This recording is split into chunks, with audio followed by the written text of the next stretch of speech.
Hello and welcome to, oh no, I've done it again. Hello and welcome to episode 286 of the Crate and Crowbar. It's the 19th of June. Was that an apology for starting another podcast? No, it was because I screwed up the intro last week as well. My name is Chris Thurston, and tonight, as you've just heard, I'm joined by Alex Wiltshire. Hello. Hello. And also Tom Francis. Hello. Hi. Hiya. Didn't really want to do any news. Don't want we're to. not going to. Partly because just gone E3, everyone go sleep. No more news until the news bus comes back. It's just bad news from here on in. All the things that you thought were all right were bad. One by one, they fall. Yeah, exactly. And having not been at E3 or with the capacity to comment on horses that are in particular races at the moment, it's probably time to wait until those games come out. But what we can do is talk about the games, what we have been playing. We could do players been playing. we can do. Do you want to start this entire podcast again? Segued into it so smoothly. I think this has gone better than most. And when I said that, I mean from the beginning. I mean from episode 1. We did Dig Marsh up. I deserve Infinite Dragons. Oh, yeah. Actually, I'm going to be talking about a game that was last talked about by Marsh, I think, on this podcast. Oh, wow. That sounds like a segue and a good enough reason to talk about that. What is that game, Tom? It's called Life is Strange. Season 1. Not the new one. Actually, the new one is Life is Strange 2, right? It's not Season 2. It's just it's a different story. Yeah. I can't entirely remember why I went back to this now. Just the weekend, I was trying to play something that is not in my current rotation. Was it on a hard drive? Was it one of those sort of like, oh, I downloaded that a while ago? And I think it maybe was already downloaded. I'd started it a year ago and I got as far as, so this is the adventure game where you can rewind time, that was released in episodic format. And I got my rewind power, and then I had the puzzle I got stuck on for a long time was the school bully sat on some steps in front of the dorm and I needed to get past her. And you can't just like walk past her, and asking her to leave doesn't work. And, the actual solution is insane. I won't spoil it, but it involves a paint can. I remember now. Yeah, it's a very adventure game. Yeah, it makes no fucking sense. And I remember being stuck on that. And then when I loaded up again, I was just past that puzzle. So I guess I actually solved that puzzle and then was just still like, oh, fuck this game. And to be honest, that never really stops. It's rare, but there are a fair few puzzles in it. I just thought, what the fuck? That is such an obscure, bizarre solution. But as with all adventure games, just look at a walkthrough if you're stuck for more than 3 minutes. Because there's no, for me at least, there is no joy in eventually figuring it out if the answer doesn't make any fucking sense, which it usually doesn't. There were actually a couple in here where I gave up, where I was just being stupid. When I looked at the solution, I was like, oh yeah, that does make sense. But your rewind power is kind of an interesting mix because it's a very narrative focused game. It's 90% just story, and the story is the interesting part of it. But the sort of unique thing that your character has, this rewind thing, is sort of a mechanics-y thing. And you have to use the rules of it in inventive ways sometimes to solve puzzles. And one of the sort of quirks of it is that when you rewind, everything else goes back. You don't go back, and that means you stay where you are.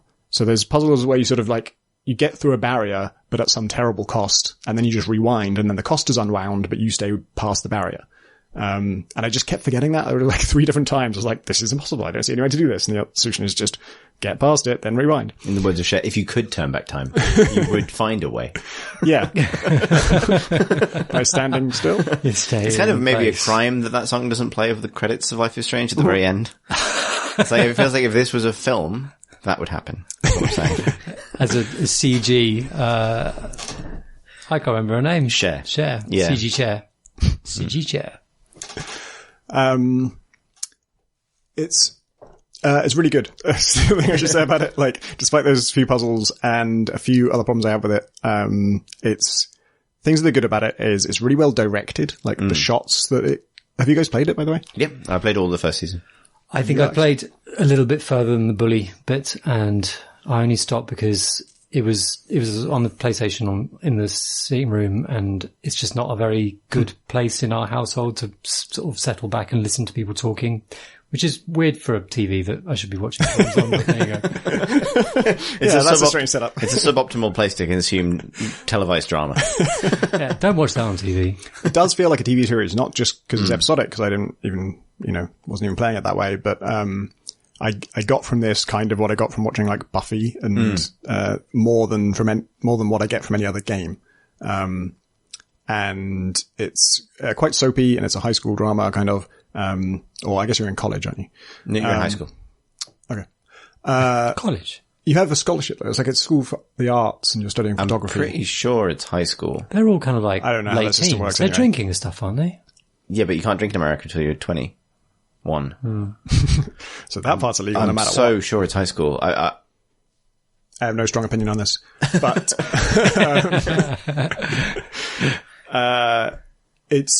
so the directing is really great. The soundtrack is fantastic, and not just because it has a bunch of songs I already really like, but it just kind of the moods that it goes through are just very different to most games. It just has a lot of like really chilled moments and just kind of, or just sort of wistful, sentimental moments.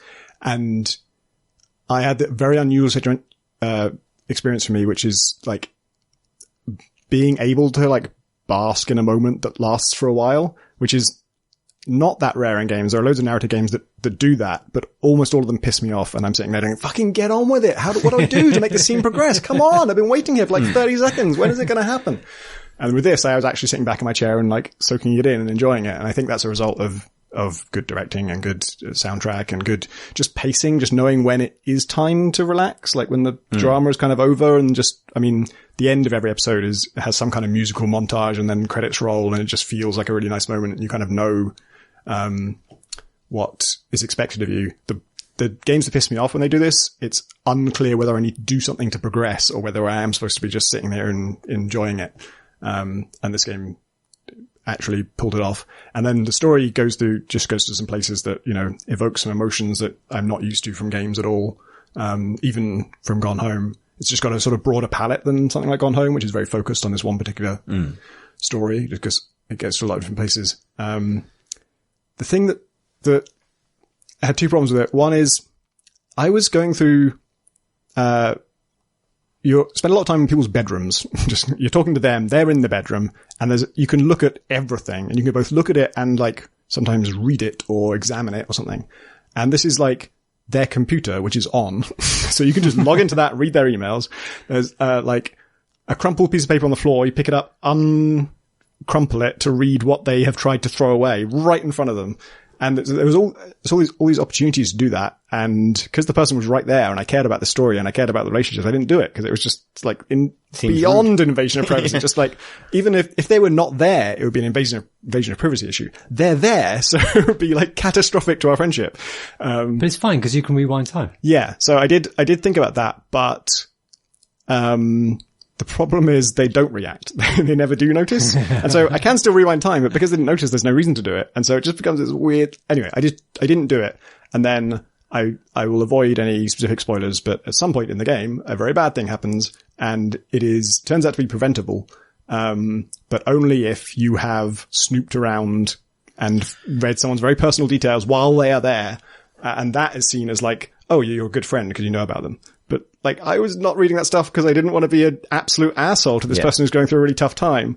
And so I didn't know that information, and the really bad thing happened. And then a lot of the big kind of can go one way or the other things in this game are, rather than being a choice of like which person do you care about most, or how do you want the story to unfold, they're just, did you do the good thing or did you fail? Like there are so many that just like, there was a good way for this to go and you fucked it up. And it tells you at the end, oh, you fucked it up. And like 60% of your friends got this right. And so it really, obviously that kind of like stat type thing. I don't know if it's there to encourage you to replay, but certainly when it's a massively bad thing and you find out you could have prevented it, of course you just go back and you redo it. And so I did. And, I snooped through this person's room and I read all the private details, and then, was able to make the bad thing not happen. And that kind of sucked. And then there's also I thought I was going to really love the ending of the game, and I didn't, because they give you a choice right at the end. And I had thought it was one of the things I liked about where it was going, is I thought it was leading towards something inevitable. And then at the end, it's just like, do you want that thing to happen or no? And So it's not like So you've the played all results 5 episodes of the first. Yeah, right. So it's not the results of various things you've done over the course of the other It episodes. can be informed by them. yeah. Right. He said non-committally. There's I think a lot of games feel pressure. That's such a tough thing to navigate, because if you are designing a game with lots of little decisions on the way, and then all those little decisions lead to an inevitable end, then I think that might be tremendously unsatisfying for a lot of people who demand a say in what happens at the very, very end. But at the same time, it can feel sort of arbitrary to walk into the Deus Ex ending room and be told, like, which of these 3 cutscene buttons are you going to push? Yeah. With this, it's kind of a case of like, you can have this thing, but at what cost? And the cost is insane. Like, it's just unconscionable. And so and that's why I thought it was going to be inevitable, because it just can't possibly pay that cost. And so when the choice came out, I chose the thing I thought that they should have made inevitable. But it lost all narrative weight because A, it was a choice, and B, I know I'm just going to rewind and try the other one, because now I'm curious. So like, do you end up not paying that cost or something? And so it just all had no narrative weight, basically. The time when the game came out, I remember, like, there's a pretty, and it must be difficult to know what we're talking about if you haven't played it, but like, there was a pretty, I think fierce debate about which of those choices is the correct one. Because I know what side I was on, and it was like, I think I ended up on the opposite side to Pip, and it was kind of interesting, like, what people felt was the inevitably right thing. Oh, that's cool. So there was slightly it does different. Support different, so, and there's that game attracted a really, very, very sort of, vibrant fandom, and people were split down which is the right ending and which is the most appropriate to where things have been going. And I can happily argue about that. But like, it's, I think that's to its credit somewhat that it gets to that point where I think you are right that giving you that choice at the end can undermine, because it asks you to reconfirm where did you think this was going? Oh, you thought it was going this way. But I think it's not quite that one-sided, if that makes sense. I think there is that you can make the case for both, I suspect. Yeah, it was interesting for me because I don't think I would have predicted that giving you the choice would kill it for me, but it did. Like, in the abstract, the idea of having the choice sounds good. And then in practice, it was all of the things I liked about where I was going were gone because it wasn't inevitable. Yeah. Good game though. How did you find the dialogue? Because one of the things I know that it's been criticised before, and I'm sure Marsh has probably said it when he was talking about the game way back. I definitely found the dialogue quite difficult to deal with in places. To me, it felt like that got cleared up. It was sort of much more pronounced in the first episode. Right. Like Chloe, it's the hella thing, right? And yeah. that turns out to be kind of Chloe's catchphrase, and no one else uses it. And she uses it multiple times in weird context in the first episode, and from then on, she does use it again, but it's in less weird context, and it's also lampshaded. They'll comment on it, and like, at some point Max uses it, and she's like, "Whoa, you're turning into me," kind of thing. Yeah, yeah. I actually quite liked it. At least it has its own voice. Like, I don't know. I found it. I think it's the same as the reason it can pull off having those quiet moments as well is because you sort of very much part of a very specifically drawn little world, and the characters, while not necessarily, a lot of them sort of maybe are pulled from archetypes of various sorts, but that sort of soap opera thing of having this little sort of quilt of little, sort of places and scenes and people or maybe even novelistic. It's far more kind of, not broad in an open world sense, but it's not asking you to hang an entire game off one spectacularly written scene or something. It's your sense of this very specific place and this whole, that sells it. So the fact that the writing is a little weird at times didn't really bother me at all, but maybe that's me. Yeah. I remember being bothered by it in the first episode, and then it just faded out. And I think it got better, and also you just start to get used to the language and just its patterns and hear past it. Idiosyncrasies. Yeah, it's good though. I'm glad you finally got around to playing. I haven't played this. I'm not going to try it. It has a murder board in it. Oh, good. Not relating to a murder, but just a shitload of evidence to go through on a big cork board that you have to figure out. And I'm obsessed with those at the moment as a game tool to like explain plot. And this one is very good. It's very different to the Phantom Doctrine one that I really liked. In that it's not about drawing red strings between things, but it's a surprisingly involved thing where you have like 3 pools of evidence, and in each pool of evidence you have to first pick which things are relevant. And then once you've done that, those relevant things get sort of ripped up and put on a separate board where all the individual components are now selectable things. Then you say which of those relate to this thing.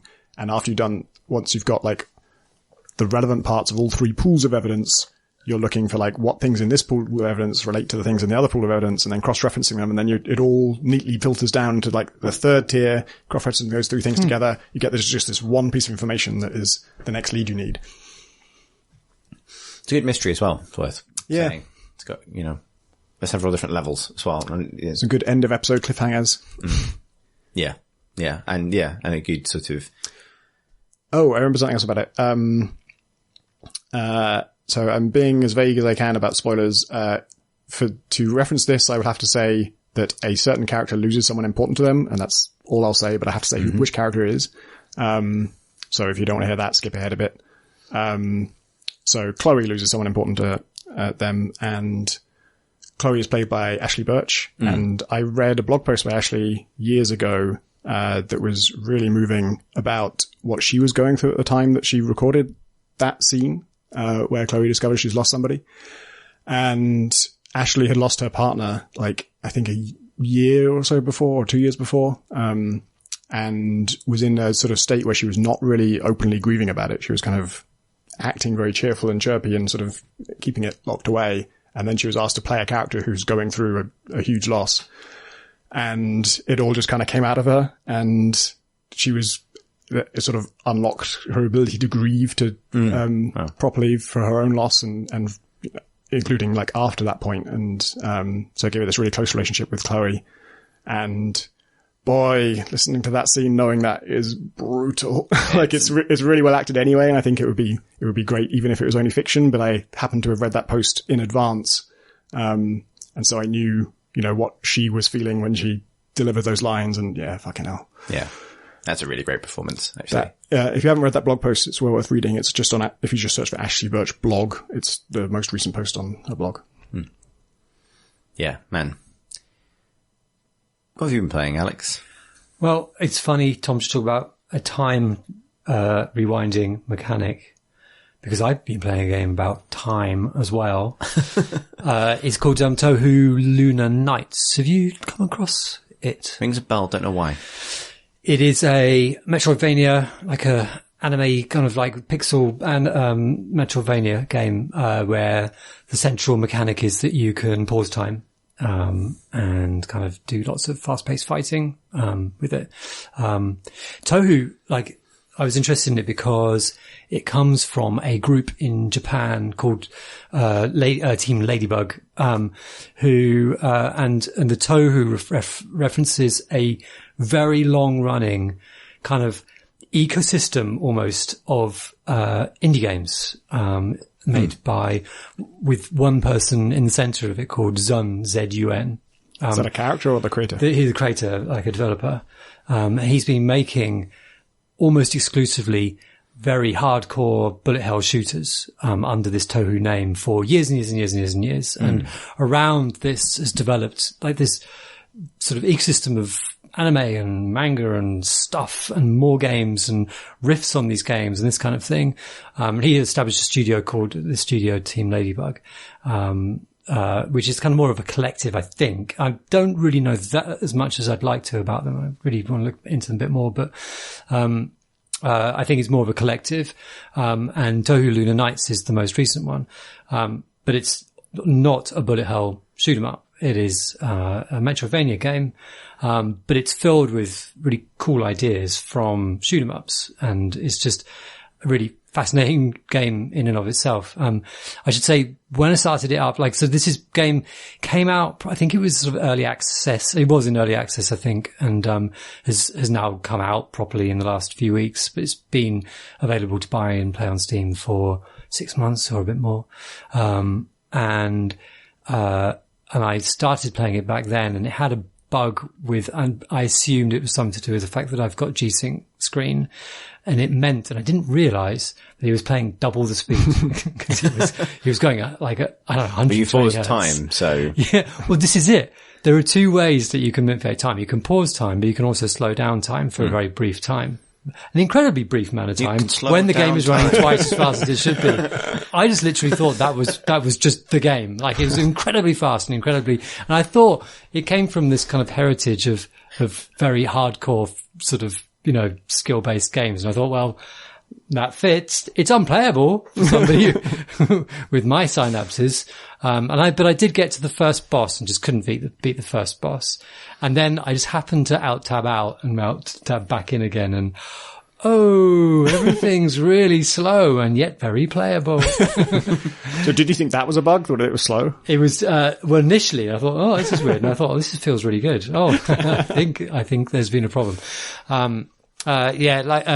Sort of, then it became much more playable. But it has loads of ideas from, so it's a very, like, you play, there's a whole storyline in these Touhou shooter games where it's like you're playing maids flying through the air, like shooting lasers at stuff. Like, I don't know, like, and you are a maid in this, and like, she's amazingly animated, like bouncy animation, but in the spare way, and kind of like dress bounces up and down, not in a gross way for once, but this is like in just a good way. Like, everything's really kinetic and feels really good. Like, the movement is just beautifully calibrated. Is this like pixel art? Pixel art. And, it has a totally nonsensical story. Actually, I grabbed a bit out of it. This is from the Steam page. The story, this is in quotes. "Now, let's begin my world." And then outside of quotes, "The vampire from the Scarlet Devil mansion, Ramilla Scarlet, suddenly sends her maid, Sakuya Izayoi, to a parallel universe, similar to Gensokyo." So, I mean, that's as much as I know about the plot. The dialogue in the game is kind of translated sort of like, it uses lots of words, but none of them really seem to make much sense. And like, it's just nonsensical, but it doesn't matter because you're just going through these, connected chambers. It's a Metroidvania, and you're kind of exploring this sort of complex, and learning the mechanics. And so from bullet hell games, there are various little flourishes. So you can graze bullets and enemies, which means to go close to stuff. In lots of shooters, by grazing, enemies and bullets, you will get sort of power up, bars to fill up, or special weapon bars to fill up, or ammo bars to fill up. In this one, it can recharge, if you're in normal time, it can recharge your time bar. And when you've got the game stopped, it can recharge your mana bar, and your mana bar is used to shoot all your weapons. So mana bar is really important. So you've got these two really nice tense little sort of relationship between slowing down time and being safer, and also recouping, your bullets, and also, your bullets are knives. So you're shooting knives at people. But then in real time, you're kind of recouping your time. So it's a nicely balanced system, which actually, it sounds quite involved, but you don't really think about it too much, which is very good as well. To graze an enemy, does that just mean like being near them for a while? Yeah, go close without hitting them. So it's inbuilt risk reward sort of system. When you fire out your knives, they'll kind of stick into walls. And if you go over to the wall, you'll collect them and your mana bar will fill up, which is a really nice little physicalized little thing.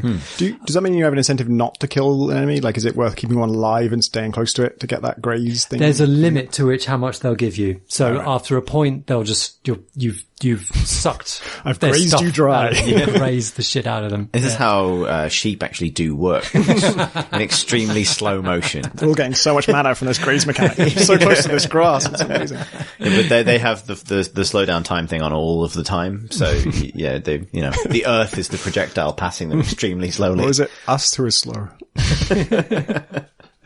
But then there are loads of really playful sort of puzzly aspects to it. So there are areas of the game which cause time paralysis, which means you can't stop time anymore. And they'll often be tied to kind of switches on the floor which open a door but are on a timer. And you would normally have to stop time in order to get there in before it closes, which means you've got to take certain paths through using sort of slides along the ground and jumping and that kind of thing, which are just fun to pull off. And where there are enemies around as well, that's really good. When it starts introducing enemies which shoot sort of time paralysis stuff at you, that's kind of, adds more wrinkles to it, because once you're time paralyzed, you have a little countdown before you can use time again, but then your time counter is at 0, and it will take a while to count back up to, the number of time units that you get, So time has a cooldown. Time has Damn. Makes you think. And then you get to sections where there are platforms which don't obey time slowdown or time stopping. Platforms which are frozen when time is normal and then move when time is frozen. So lots of sort of new wrinkles to how you solve getting through an area where some platforms will move when time is stopped and others only move when time is flowing, so and changing the rhythm of platforms. Exactly. And you've got like sort of moving blades, which are, spinning blades and that kind of thing. We talked about this last week. It's still, maybe this undoes my moratorium that I demanded last week on time puzzles where you have a time power and then you have spinning blades to step through.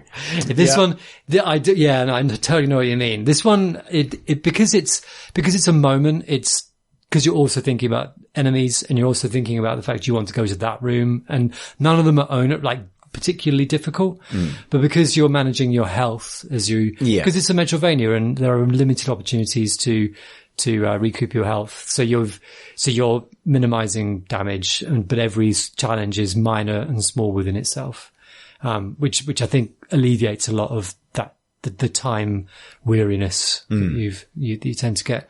There are so many little flourishes, like the rooms where you can recoup your health is a vending machine, and you get a can out of it, and if you're standing there, you'll hear yourself just throwing the can on the floor, and you'll hear it clank, clank, clank, clank. There will be a bin somewhere in the room. If you can get the can into the bin by getting there quick enough and then standing just right. But there's so your character is going to throw it away after X seconds. Yeah, in its very short time. So it's basically clink, clink, clink, clink. It's very quick. With probably it's 3/4 of a second after you go past the thing. So you just spend ages going, right, I'm going to get into the bin. Oh no, I fell. And you get 10 gold coins for that, which is fuck all, but it's so worth doing. And I'm sure pays to recycle. Yeah, exactly. There's little things like that. I think you should be fined 10 for not putting it in the bin. As a littering fine. Just get it back. But then it's the way that the bosses use a lot of the stuff that you've been encountering in the levels themselves. So they'll have a mega attack which takes off loads of your health. But if you stop time, now you can move through their attacks in certain patterns. And, the shooter heritage comes through in you don't have hundreds of bullets on screen at all, as far as I've seen so far, which is, I don't know, probably about more like bullet heck. But there are lots of, it's important to be able to dodge stuff, and the time system is a way of dodging all that stuff that's coming at you, that particularly bosses throw at you. Are you floating? No, it's a platformer, right. Gravity. But you do get, but I just have unlocked the ability to be able to throw a blade, and when they're frozen in time, I can now jump off them to create platforms. Oh, nice. Cool. That's cool. Yeah. And it's, it's so breezy, and the music is sort of exciting and kind of sort of poppy and sort of fizzing with energy, and, just the sense of movement and the just sheer kineticness of it all is just really fun. I really, really like it. I think, it is a very fun game, and the Metroidvania aspect to it just gives it I think a lot of skill-based games like this can feel a bit weightless when you're not deciding where to go. Often they're kind of, linear. Yeah. And this one, you're sort of, exploring this mental complex. It looks really pretty. I was just going to say also that, because the new not Castlevania game, Bloodstained game came out yesterday in our time. Wednesday. So that's Igarashi's new game that was kickstarted, which is spiritual follow-up, like it's Castlevania follow-up. And I had a quick go on it this morning. I got to the first boss. And like, is it just playing 2 Castlevania sort of games on the trot was interesting. Like this is a visit right back to the Castlevanias which I love best, which for me were the DS and the Game Boy I like them as well. Games, like Harmony of Dissonance and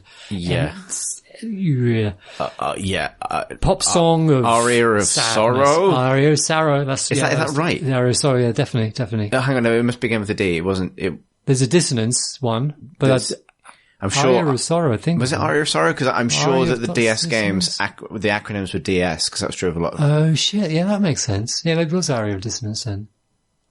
Hang on. Aria of Sorrow. I think it was something of Sorrow, but I don't know if it was Aria. Anyway, there's no way to find this out without me rotating to Google it. But it's got the same thing where you defeat enemies and they will drop their souls in this shards, and then that will, if you equip those shards, you get an ability which is inherited from that creature, which you can level up over time. For that temporarily or permanently? System. Like an edgy it's just Kirby. It's a spell. It's a spell. You've just won a spell. Wow. And then you'll farm them because you'll kind of want to power that up by getting more of the cell. And it's like, oh god, the RPG stuff is so good. And oh god, I'm leveling up. Yeah. Well, you kind of know, you want me to farm all these little fucking gribblies but it's so good. But it feels very much like it's nailed that old feeling. I recommend it for what it is. I think I will. To be so I think far. I will. I do love Castlevania. Yeah. And it's fucking ridiculous. It's so ridiculous. They've got that sort of, do you remember, all the kind of, what is a man stuff from, Miserable Pile of Secrets. It's got that kind of operatic sort of stuff in it with, it seems that the main, conflict is between 2 magic-y style users who weren't murdered in a thing to defeat. Living wizards, we call them. Murdered in a rite that was meant to send all the demons back to hell. But one of these 2 wizardy survivors has gone bad, and he's the bad, and you're the good one. And he's saying, oh, why do you persist with these humans? And it's like, oh god. Yes. Have you, so this is a bit of an aside, but, have either of you watched the Netflix Castlevania series? I have, yeah. Because the Warren Ellis stuff, it's really good. Yeah. It's like, I started watching it because I wanted something to watch while I ate chips. It is definitely an eating chips thing. But no, I watched, I think, and I sort of watched it in that way where you watch something that you assume no one else is watching. And since watching both seasons, I've realized that actually lots of people have watched this and it's really good. Yeah. So, and, which is amazing because I love Castlevania, but Castlevania has never done anything narratively that has really like actually kind of gripped me so much as I've been amused that this exists. Is the main character called Alucard? Yeah. Yeah. Okay. Well, no, not the main character. Alucard is in the show. That's all. Yeah. Like, well, no, this is how this works, Tom. This is what you call your son. It's your name backwards. Your son will be called Mott. And then his son will be called Tom again? As we all know, Alex's son is called Zella. Zela. Yeah. And my son will unfortunately be called Sook.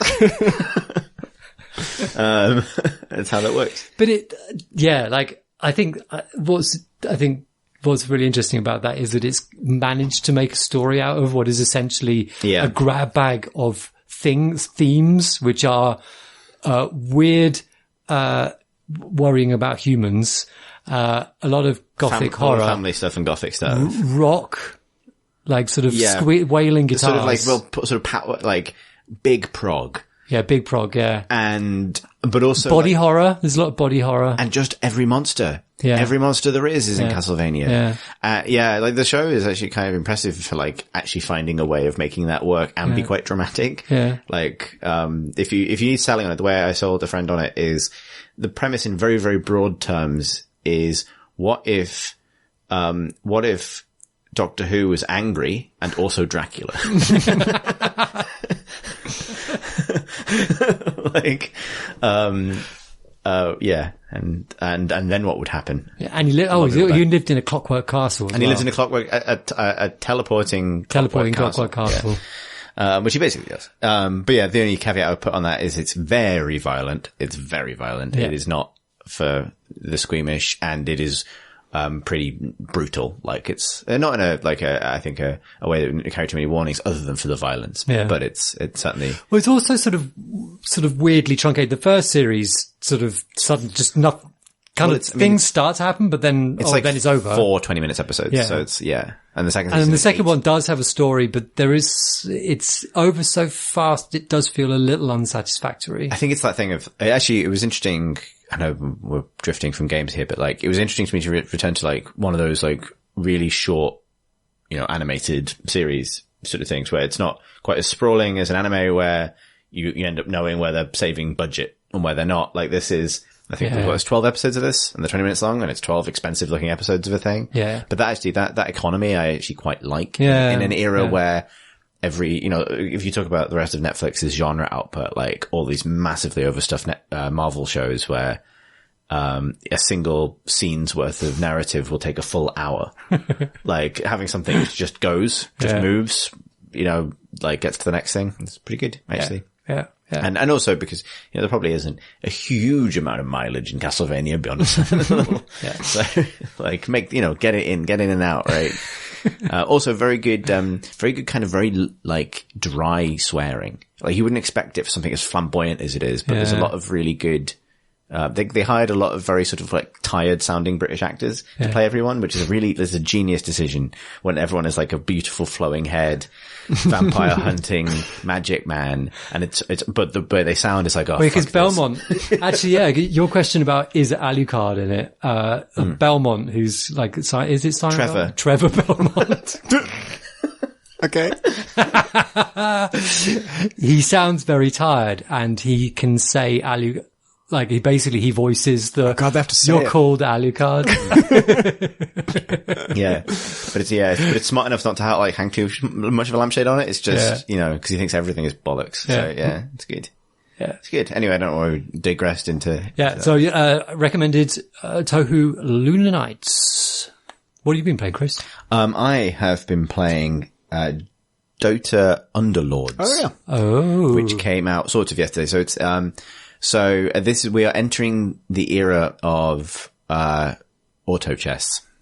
Did you play, Pip played auto chess. Pip played auto chess. I played a bit of it, but actually, I feel like I should give some context before we dive into all of that stuff, because I think it's kind of necessary to explain what the fuck auto chess is. I don't even know. I've heard. Auto chess was, so Dota 2 has essentially like an arcade, like you can make mini games, you can use the engine to make mini games and the assets and that kind of thing. One of the big smash hits of that platform was auto chess. And that has subsequently, I think it's possibly on the cusp of being quite a big thing. Like, this happens every now and then. MOBAs and Battle Royale. Valve are making one, Riot are making one. And they can make, the auto chess people are making one. Yeah, right. I think there's another version that's on mobile phones now. Yeah, that's what they're doing. That's the auto chess people of making their mobile version. So yeah, the League of Legends version, which is called Teamfight Tactics, went live on, I think, on the Riot test realm, today. Dota Underlords, which is their version, which is Valve's version of it, is currently available to anyone who has the Battle Pass, which is like the kind of season pass for Dota 2 at the moment. And I think it's going into open beta next week. The creators of I think it's a Chinese team that made the original mod, their deal with Valve is Valve is allowed to make their own official version, but they're not going to stop the Chinese team just going and making the mobile version. So the mod team can no longer use all the Dota assets they were using, but, Valve making theirs. So it's a real explosion of interest in a very specific thing.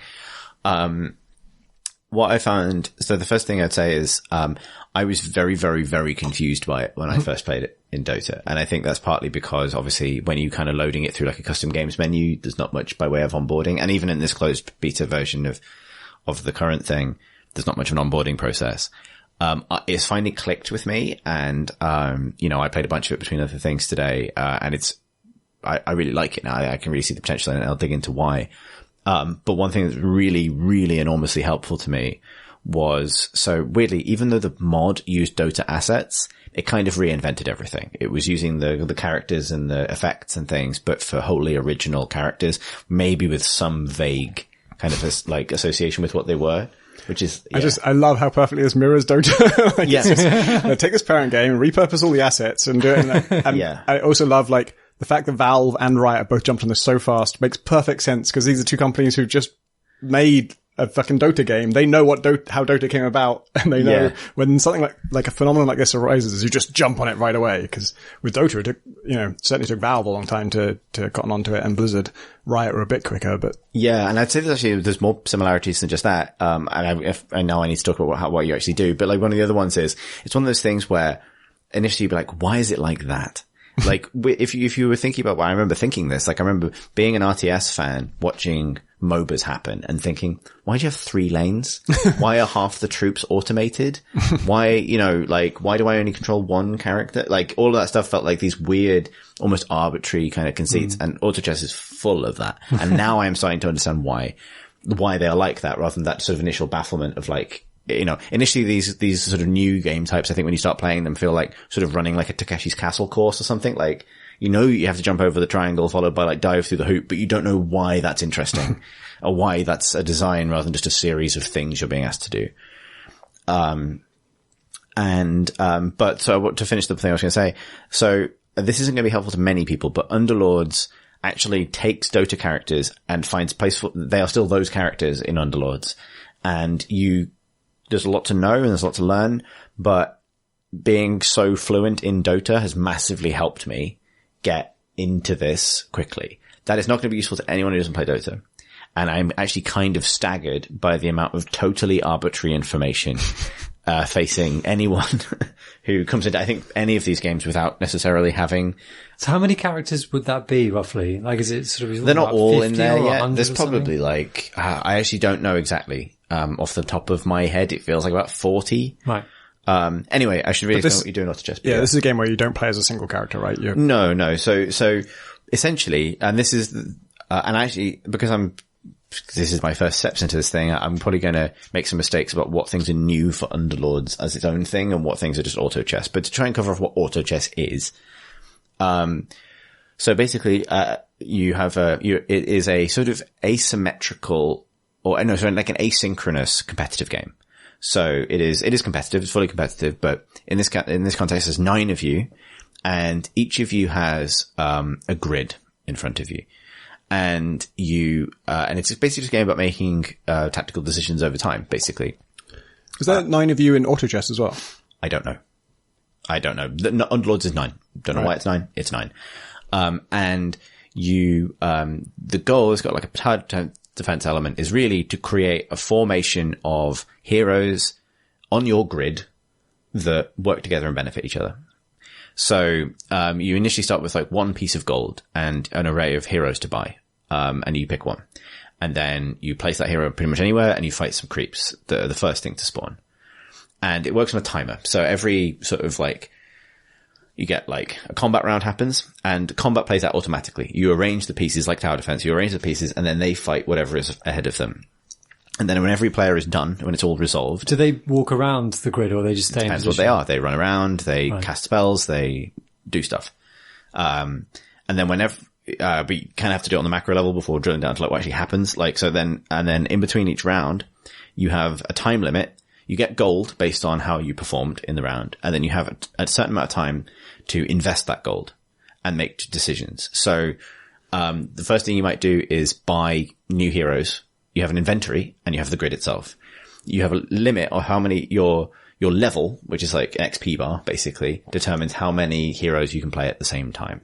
So that's one thing. And you can invest some gold in getting extra XP, try to top that up, try and get ahead of the curve in that way. You can also buy heroes. But this is the thing that I'm still also learning. The stock you're shown of these are the 5 options you've got to spend money on now is it's almost like a deck building game. That deck of options to buy is being passed around the players. So if you pass on something, someone else may well get the chance to buy it. And then you can also spend money in this to like refresh the stock, like to try a different, like almost like get a different hand of 5 and see if you want anything from that, but that costs some money. So whether or not that's worth the gamble or not. And then, there are sort of fundamental principles. So when you have 3 copies of a hero, they combine together and you get the level 2 version of that hero. And then when you can build 3 level 2 versions, so that's ultimately 9 copies of the hero, you get the level 3 version. And that's really, really powerful. The heroes have, this is the thing that I think might be specific to this. They have spells, which they cast after they generate a certain amount of mana. They cast them automatically and you don't choose where they cast them, but they're quite powerful. And the thing that's common to, I think, all auto chess games is that heroes belong to allegiances.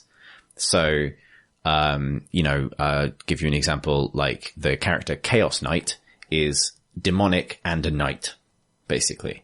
And there's like almost like categories that they're in.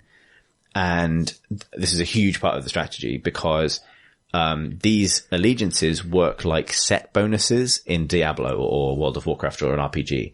So if your formation includes 2 heroes with the shaman ability, then at the start of the combat round, one random of the shaman allegiance, then at the start of the combat round, one random enemy is turned into a frog for 6 seconds. If you have 2 knights, they share armor with each other if they're standing next to each other. If you have... Do you choose where to put them? Yes. And so you lay out a formation, but you don't choose where they run. Adjacency bonuses. Adjacency bonuses. That's what I like. So it's like, I was actually thinking about this today. I think you would like this actually, Tom. Like, I think, cause it's... I heard there's AI in this version, so There is, although I think, I haven't played against the AI because I went straight into against people because it's a game that's 100% just decision making. Yeah, you're not really playing against people. Yeah, like the AI is like, cause you can click anyone else, their name and see exactly what they're doing, what they've got as well. So it feels like playing against the AI, I mean, I think it'd be interesting to play against the AI to learn things, but I think it would be, this is a game where you could probably write an unbeatable AI because it would just always make the right decisions, you know what I mean, depending on how much information it had. But yeah, but actually I think even though you can play against other people, you don't really see them. So the other thing that you really need to kind of know to figure out how it works is so you go through, every now and then you'll fight a couple of waves of AI in a row, like monsters basically. And in auto chess, in underlords, that gives you the option to choose between, if you lose to the monsters, you only get one choice of loot item. If you beat the monsters, you get to pick from 3 or 4 options. And so you can then pick something. You can give each hero can carry one item. And so that's an additional layer of, you give this character, you switch off their spell, but you give them attack speed and lifesteal. How does that go with this other bonus that gives everyone attack speed and lifesteal? And then, it's all this stacking and kind of engine building mechanic stuff. Do they get defeated? Not permanently. No. What do you mean defeated? Once you put them down on the board and they start fighting creeps, do they get defeated, like taken off the board? So everyone is reset at the end of a combat encounter. So all you have to do to win a combat encounter is be the last person standing. And so this is the other really important thing. So then when you have basically a PvP round, essentially your army fights in 2 different contexts. If you just leave the camera looking at your own board, you'll be invaded by someone else's army. So they'll appear opposite you in the kind of mirror of whatever their position they've been set off in, and then your 2 armies will fight. And that will resolve itself based on however you've configured your stuff. Meanwhile, your army will go and invade someone else. And if you defend yourself, that's great. Defending yourself consistently leads to like a stacking gold bonus, so you get more out of each match. But if you lose, or if you obviously defeat someone else, then you take damage as a player equal to the level of all of the surviving enemies. So if only one enemy survives, if it's almost a draw and one enemy just about makes it at the last minute and they're only level 1, you only take 1 damage. Cool. And you start with 100 health. And then the idea is it's just until only one person's left. So you start with 9 and someone's probably going to get eliminated fairly quickly. And then that person's just out, they quit the game, they go play something else, or they go queue for another game. But then at the end, it's just 2 systems fighting each other to try and resolve who wins. So it's a little bit Battle Royale in that. Yeah, right, yeah. Although it takes a little bit longer to be knocked out, because you've got to take and also people can't do a lot of damage early on. But later on, when everyone's got full, 9 or 10 full level heroes, then getting really badly crushed can be devastating. So it's, it becomes really, really tense and really interesting. Particularly because it's really easy to get set into like, well, I got these characters early and they work together in this way. I'm going to build my entire strategy around this method, and then to ignore actually better options that are coming up through the kind of the hands of cards essentially that you're being offered. And presumably your opponents are also learning about your build and therefore then responding to it. Yeah, like I won my first whole match earlier, and the thing that was really key in that is I'd built essentially a fortress. Like it was, it was actually quite like a caster and range damage heavy thing. And so I built into the corner of the square because, certain heroes at the very beginning of a fight, they'll teleport to the back line. That's just their ability. It's what they do. You can also give characters items that allow them to teleport. And that was my big weakness. So I just built this, cluster basically. So there were no squares behind me to teleport to. And then when it came down to me and like the two other players, both of them started to get like these big AoE kind of, big nukes and stuff that I couldn't get out of the way of. And all I did was split into 2 squares. So I took my formation of 9 and turned it into a block of 4 and a block of 5 in 2 different corners. And that basically won me the match because they could nuke half of me, but not both. But like, it's a test of your ability to like rethink a strategy that's working while also planning ahead. And there's a lot of decision making. It's really interesting.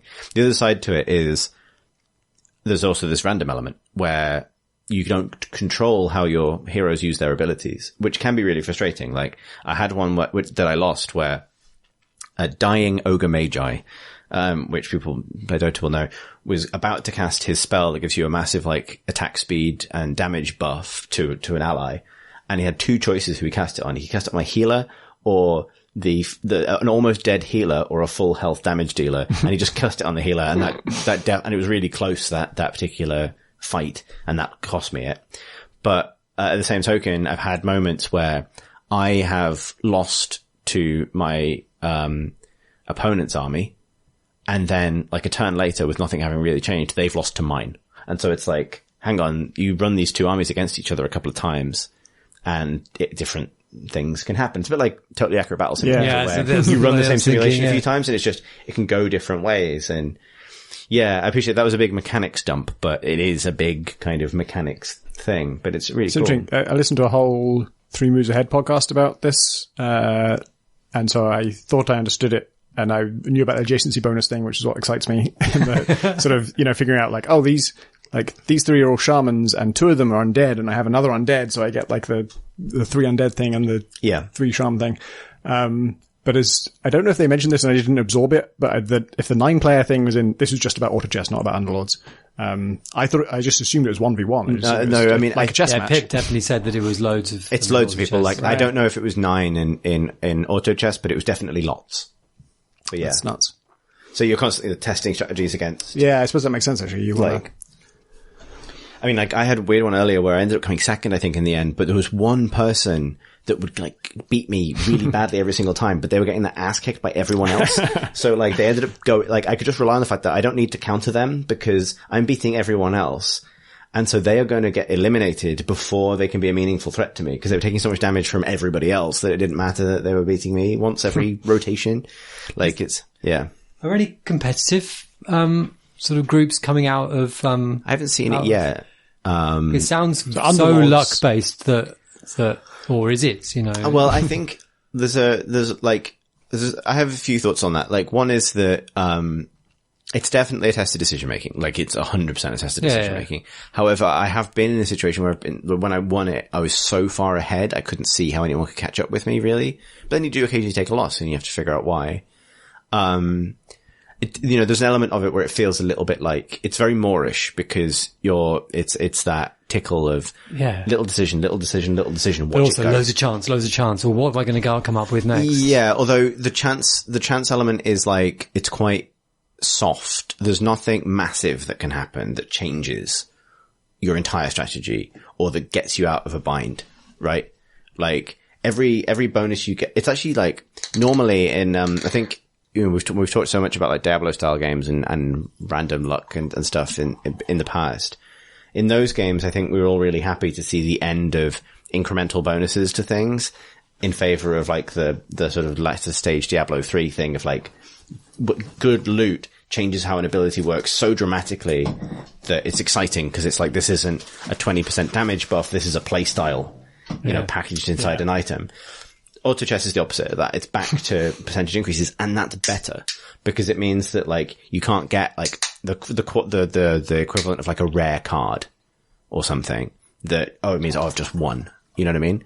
Like there's always like little incremental decisions to make, and it sounds a little bit like sort of Ascension, Magic Gathering, kind of stuff. Like, so like an example is, you know, most allegiances give you a bonus at like, let's say, you know, you get 2 people. It's usually 2 or 3 for the first bonus. You get nothing until you have 2 or 3 of the same allegiance, and then you get the basic level of the bonus. And then some of them stop there, like that's the maximum you can get out of them.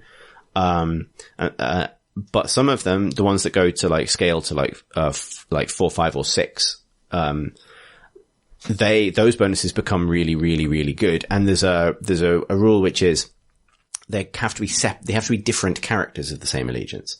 So if you have you only have 3 copies of the same person because they'll turn into 2, but you can end up in a situation very easily where you have like a level 2 axe and a level 1 axe because you're saving up for the second level 2 axe that will help you ultimately make a level 3 axe, etc. You can play them both at the same time, but they don't benefit each other. They don't count. They count as one instance of that character. Yeah. So in order to get like, I think there are only 4 troll allegiance characters, but the full troll allegiance ability is really, really good. So if you get 3 of them early on, you probably want to start playing for the 4th one. And then the kind of like galaxy brain version of this is if you notice someone else is doing this, buy them and just keep them in your inventory because you've denied them. And you can often sell stuff you're carrying back for the cost you paid for it. So once they're in your inventory, what's the cost of deploying them? Nothing. Okay. You can drag them in and out, in the timer between matches. You can swap people in and out. And so there's this thing of like, you're constantly thinking, am I going to wait and see if this particular thing comes up, or am I going to play for something else? Or do I adapt based on what's happening? Like, you can sometimes be given, instead of an item, the option to take like a permanent passive buff that normally interacts with a very specific kind of character. So there's like and I think this is where Underlords is kind of taking off in its own kind of direction, which I think is really interesting. And I appreciate this is pure mechanics, number one, but so there are demons, and demons are really powerful because if you have one demon, it buffs itself massively. And if you have multiple demons of exactly the same kind, so it's anti-allegiance basically. As long as there's only one kind of demon, that you have, they give themselves like a huge 50% damage buff. So they become really good. So you can often just get the one. But if you get tempted to take 2 demons, they cancel each other's buff out. Which is normally bad. However, there are 2 characters in the entire game who have the Demon Hunter allegiance. And if you have a Demon Hunter in your thing, in your crew, then they will always switch off the enemy's demon bonus, which means that the demon bonus is quite fickle. Like, you know, if you see that someone else is capitalizing on one big demon, if you take one of the 2 Demon Hunter characters, it massively defangs them. And then there's this buff I got offered, this is in the one I won actually. It's a buff called, like it's like a passive that you take for the rest of the match. It's called Strange Bedfellows. And what it does is it means that demon hunters gain a huge buff for every different unique demon type you have in the army with them. As if, so you, and one of the 2 demon hunters is also a demon. So their 2 allegiances are demon and demon hunter. It's a very confused young man, basically. But it actually ends up being really themey in a very particularly Dota nerd way, because it's Anti-Mage and Terrorblade are the 2 demon hunters. So, who were brothers in Warcraft Dota. So there's like they're doing a very deep cut by making those 2 work together in this context. So there's a build that you end up doing where you have those 2 and then stack up the rest of the demons. And then both of them become insane. And it's like really kind of, it's fun getting that at the start of the game and then having to build a different strategy to survive while you wait for those cards to come around, and then figuring out how to optimally do this to a time limit while also dealing with other pressures. It's really interesting. It's going to be mad if and when Blizzard do their take on this, because like, you know, they made Warcraft, and Demon Hunters are a thing in that is carried across all through this. So that's the thing. DNA. Anti-Mage and Terrorblade were both originally Illidan. So Anti-Mage, so you know in Warcraft 3, Illidan goes bad, right? So Anti-Mage is good Illidan, and Terrorblade was bad Illidan. That was because, original old Dota used every part of the buffalo to carving that game every up. part of the Illidan. They do eat every part of the Illidan. And in Dota 2, those two characters look very different, and they're no longer brothers because it would have been weird for Valve to do that. But so I think it'd be interesting to see if Blizzard do this, because obviously they had this exact problem with Heroes of the Storm, where they went then did third to the race. Yeah, they were third to the race. But also Blizzard's philosophy when it comes to how complex is too complex, and that kind of easy to learn, difficult to master thing they do with everything. I think it was, I think Heroes of the Storm struggled to find its voice while also adhering to that. And I think this would struggle enormously, because it's not like Hearthstone. You can't just start dragging some cards into play and know exactly what you're doing. It's a bit antithetical. If you fail to buy and deploy your first character in the first 10 seconds, and it doesn't explain to you how to do this, if you fail to do that, you just lose the first round. Because the two creeps that you're supposed to be able to kill for free for gold just walk in and have no one to fight. So it's, it's, I saw an interesting, punishing. There was a talk at GDC that was a sort of roundup of game designers sharing a rule, a sort of tip. And Soren Johnson's one was about knowing your inheritance, what mechanics and design things you inherited. And one of the examples he gave was creep denial, which is obviously from a Dota mechanic that sort of came naturally from Warcraft's mechanics in terms of the XP you get for killing things and how that works. So creep denial is where you kill your own creep so that the enemies can't kill it, so that they don't get the gold and the XP. And Soren says that Dota does this, but League of Legends took it out. And he was arguing basically that League of Legends made the right call. This is you should be aware of your inheritance, because this is a thing that came about only as a natural result of where it came from. And although there is gameplay associated with it, it's definitely mechanically relevant, and there's strategies that revolve around it. You have to sort of zoom out and ask yourself the bigger question of, does this make any sense? And is it what you want your players to spend time doing, and make the hard decision of whether you should cut it or not? But the reason I thought of this is because he says that, on that case, he uses this as an example because he thinks that the market has justified his opinion, which is that League of Legends was right to strip it out because League of Legends is bigger than Dota 2. But he wanted to talk about how he also thinks last hitting is dumb, but he can't argue for that because both League of Legends and Dota 2 do that, and Heroes of the Storm is the one that ditched it and it didn't do as well.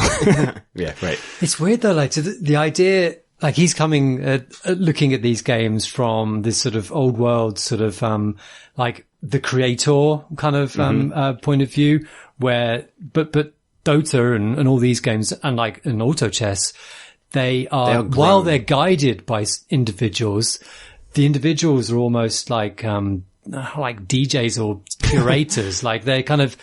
They're guiding it in the right way, and their main role is, what do we add to this that kind of adds to the balance? Not what is my intent and what do I want my players to kind of experience? Ice Frog is not the guy who invented Dota, right? He's someone who maintained it. Yeah, exactly. Developed it from initial. His Dota was Dota All Stars, which was, it literally is what it says on the tin. It was everyone else's Dotas, you're taking the best parts of them and the bits that make the most sense, taking out the characters that are completely weird. And, that's what I mean when it's these games work because they are a platform for people to apply design ideas to. And, I think in a traditional design sense, I don't think there aren't really any bad decisions in that thing. The things that don't work out, but there are things that sort of, when you have millions of players, things are more better than others simply by the number of people that play it, exhaustively. But similarly, when you have a game with 100 odd characters where 10 are played at a time, it's okay if some of them are a bit niche or a bit weird or fall down a bit of a design hole, and sometimes are good and sometimes fall out of favor, because that creates interest. It gives players places to go. There's not, well, you want bad draws. You want decisions where some are good and some are bad. And similarly, I really don't think that the last hitting denying thing is clear cut at all. No, not at all. It's one of those skill ceiling things that people will argue over. Yeah, Blizzard's decisions were I can totally see why they made the decisions, and I personally really like that game. But that's because I'm an idiot. I like HOTS as well. Like, but it's also, I mean, you know, people have a capacity to, you know, take on complex concepts as well. And I think, you know, I think there's a relationship between making players responsible for too much and putting too much to chance. I think, Hearthstone has really struggled to walk that line consistently between being the accessible Magic the Gathering and just not being as tight, you know, and now Magic Online is really taking off. And, you know, I think, well, and then the flip side to that is, but Artifact was too far the other way. And so this balance is so difficult to strike because, I remember, you know, everyone knows who's listening to this podcast what an enormous, like, Artifact stan I was and am. Like, and I have to concede that, you know, the universe may have been right on that because when the developers are saying, like, we don't know why this didn't work, then fine. But I love that game. I think it's a really beautifully designed game, but I think it's maybe just for me. You know? I think it's dangerous to think that like fashion and things outside of pure sort of objective, this is a better piece of design than another, come into play. Like, I don't think that you can separate out the stuff around Artifact from the reason why people came away and stopped playing it. I think that's and I think that, you know, the meta around games isn't purely to do with mechanics. It's also to do with culture and more amorphous stuff. Yeah. It's interesting that Underlords is just sort of launched. It's just like, hey, we mentioned we might do this thing. Okay, it's out now. And then, I also saw that like the next stage, I don't know if this is the beta stage or something else, but, it'll be on iOS and Android, which I think is Valve's first mobile game, right? Yeah, right. Can't think of anything else the UI very much shows that it wants you to touch it. Like, is it nice UI? Like, is it the nicest version of this game so I say this I played the mod once or twice and was completely overwhelmed by it. This one does, like, it took me a while to learn where everything was and to find things, but, that's one of the reasons that it's given me access to what is cool about this new genre, I guess, is it's really good at telling you what is possible. So, I'll give you an example. So, given those allegiance bonuses are so important, when you go to, if you can choose between 3 side panels. One is like a damage DPS meter, like an MMO, which is useful if you're getting into the nerdy details. One is your items, which is just utilitarian. And one is your kind of current allegiances and where you're at with them. And if you click on any of the bonuses you've currently got, it will highlight the 2 characters that are giving you that bonus together, you know, or the 3 or however many. If you go to when you're in the process of dragging a character to the field, like a colored beam of light will kind of arc out of them based on their particular allegiances to anyone else they have an affinity with. Right. So you can see on a flyer, like, oh, these knights are yellow. And it's all color coded. So knight is yellow. So you drag a knight on, it'll immediately kind of like show you. You should know this stuff, but that does help you immediately kind of internalize it. And then when you see in the characters are listed in the shop, it's all kind of one screen. It's just panels on a screen. When the characters are listed in a shop, underneath, there's a little readout, which is initially confusing because it's colored blocks and some of them are full and some of them are like hollow, like just outlines. And what that means is, this character, and one of them is flashing, and the one that's flashing is what that character represents. And that just means you have the colored blocks represent characters of that allegiance you currently have in the field, and the hollow blocks represent characters of that allegiance you currently have on the bench. So it's like, if I get this one, this will be my 4th one, but 2 of them are currently in play and one of them's on the bench. So if I play all 4 of them, then I will get the 4 spot allegiance for this. So that sounds complicated, but it's actually really quick to understand exactly, you know, more colored blocks is better, basically. And that's, you know, so that's all pretty good, actually. It'd be very touch screen friendly because it's just make a few decisions, watch. I wonder if, wait, no, I don't know where I was going with that. The thing I was going to say was, I remember hearing that from auto chess players, the item system in auto chess is really complex and weird, and they're all really grateful for how Underlords fixes that. Like, around it is way simpler. I don't know how it was in auto chess, so much so that I forgot they had an item system. So I was probably so overwhelmed I didn't know what was going on. But yeah, it's pretty simple. Like, an item is basically just a particular buff, and, you know, you just pick who you want to apply it to. So, sometimes it's just movement speed or damage or something like that. And then sometimes it's something a little bit more complicated, but, you'll make interesting decisions based on what's possible. Like, if you have something that halves, there's an item that halves your cooldown on your spell. Because in addition to requiring mana, some of them have a cooldown. Do you put that on someone with a already low cooldown spell, so they're spamming it all the time if it's powerful? Or do you put that on some of the rarer kind of spells that have 30 seconds or 1 minute cooldowns? Because normally you'll never see a 60-second cooldown spell used twice in a single run, because a given battle's pretty short. But maybe, so if you have a strat that slows the game down, maybe that's a really good idea, because then you can potentially see something powerful twice. Like, this stuff is catnip to me. Like, I love this sort of like, oh, but in this situation you could use the item this way stuff. But yeah, it's pretty bottomless. I think design-wise, it makes for an interesting comparison. I'm starting to get why maybe this was successful and Artifact wasn't. Because Artifact, with its 3 boards kind of mad thing, was like, play 3 really intense card games against one person all of the time. Whereas this is like, very slowly iterate on one thing. Like, build one thing, and then just see how it does in like 9 different situations. Yeah. And then make some changes. And you're going to have a limited choice about what those changes are. So you just do your best, and you can sell anything back for its value. So when you buy a card, you're really just holding it for now. And maybe you keep using it, maybe you sell it back, and there's a tremendous strategy there, but it's nowhere near as punishing as, okay, you've built your deck, you're in this situation, manage it across 3 different timelines. Go. Like, if you deploy something, can you still sell it? Yep. Right. Yeah, you can just I think this is stuff that I'm still wrapping my head around, so I may make some mistakes. You can sell it back, and I think that returns it to the pool. Right. So there's the risk of, like, if you sell it back, someone else can then snap it up. So if you're not using it, so there's that awkward thing of, like, if I'm holding one of them and you need that to upgrade yours, but you've got the higher level one, and I need the gold, something that might beat that, but in doing that, I sell the thing that then means that you have a chance to get it, et cetera, et cetera, et cetera. There's, like, a lot going on. Good for the brain. Also, it made me reinstall Dota. Well, no, Dota was installed, but I hadn't actually genuinely played Dota in months, and loaded it, and I thought, I had the feeling. I had to, and I really can't afford it right now, but oh boy. I played another thing that I won't talk about for too long because it's almost ineffable, which is Shape of the World. It's a first-person exploration game with a very heavily stylized art style where everything is kind of flat, shaded color or color gradients. And that had been on my wish list for ages and ages. I just missed it early on because I thought it was a VR thing, but it's not. It's just, it's very much in the vein of Proteus, if anyone is old enough to remember Proteus. Oh no, not that. I know, it was a really long time ago now. Not Proteus, which is the Doom-like shooter thing. Very much the opposite of that.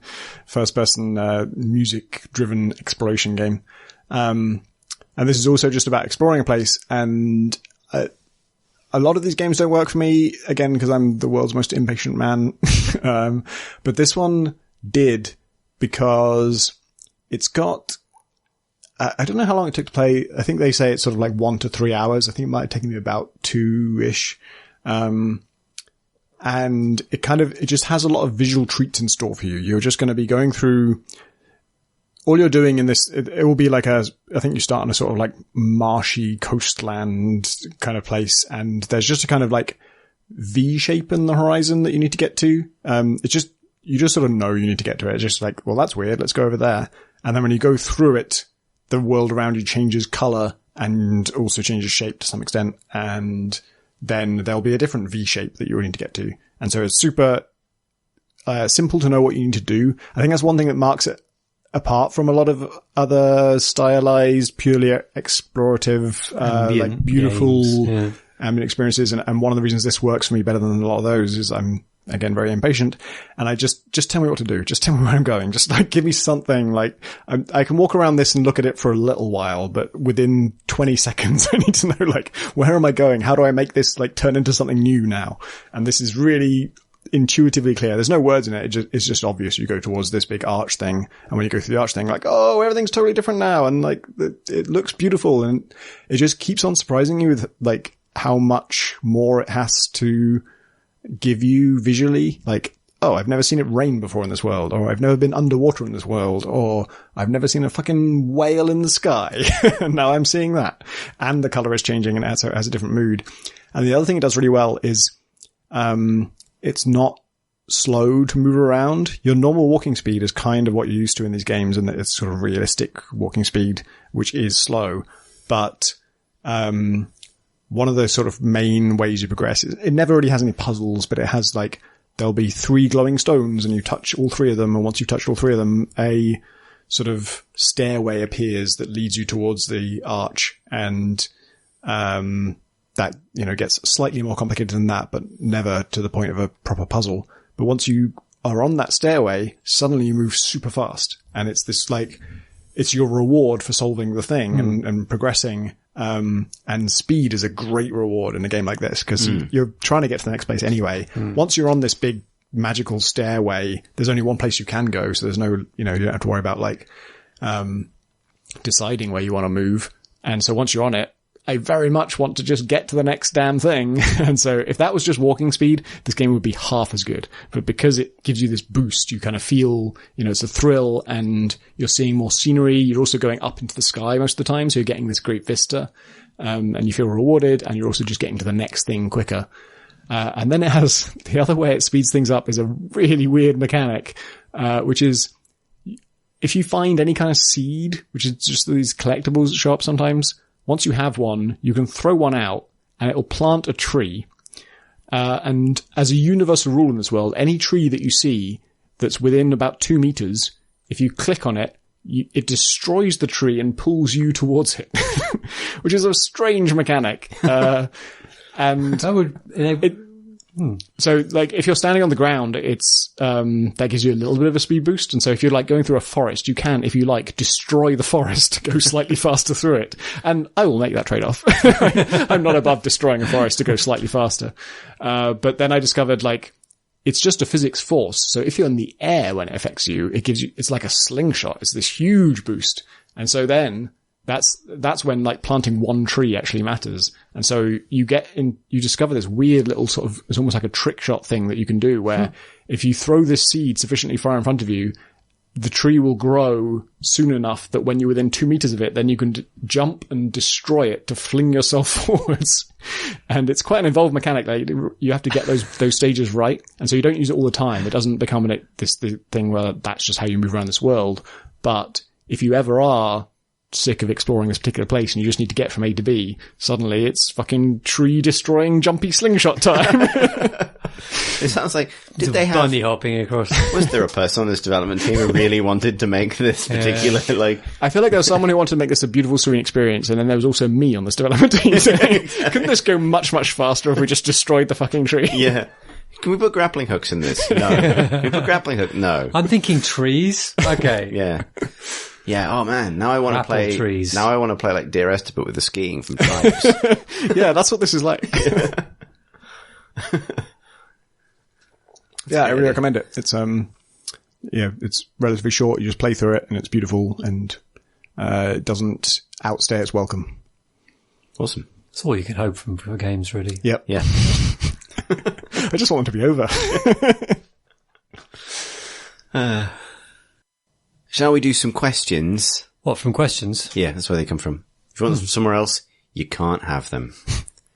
But you can have these ones. First question comes from Mr. Guy Humanman, who writes, "Hello, Box and Whisker Plot. Who is your favourite member of the podcast, and why is it Pip? Thank you for answering my question. Sincerely, Mr. Guy Human Man." Are we supposed to actually answer that? Well, so I would say as important context, it was revealed by the metadata of this email. This email was sent from Philippa War. The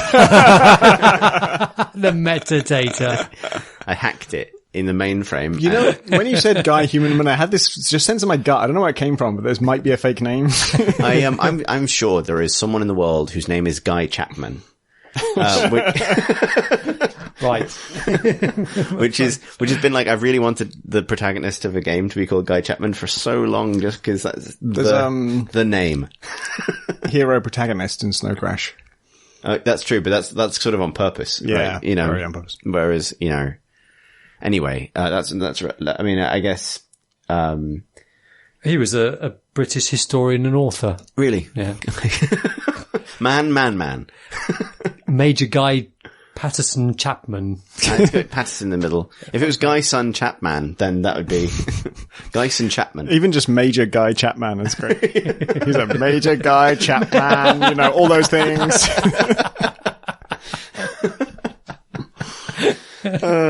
Someone overly protesting a masculinity. Exactly. His first book was called A Passionate Prodigality. I thought you were going to say podcast. Oh God, that would be true actually. Like, so if your name contains 3 men, then you definitely are a podcast. We don't have to answer this. I just realized Pip wrote this. Yeah. It's null and void. Yeah, like, it's a bit like that. Did a Doberman write this kind of? Yes. Good. Miko writes, "Hey CNC. Much like you, I was extremely disappointed after seeing the Jedi Fallen Order gameplay demo. However, people describing what they got to play behind closed doors makes it sound like an entirely different game. For starters, the game is very soulsy, from bonfires that respawn enemies to having an Estus flask for healing. Meanwhile, the combat is supposed to feel closer to the parry-focused Sekiro. Apparently, the game is also very open-ended, with the player able to travel between its several planets at will.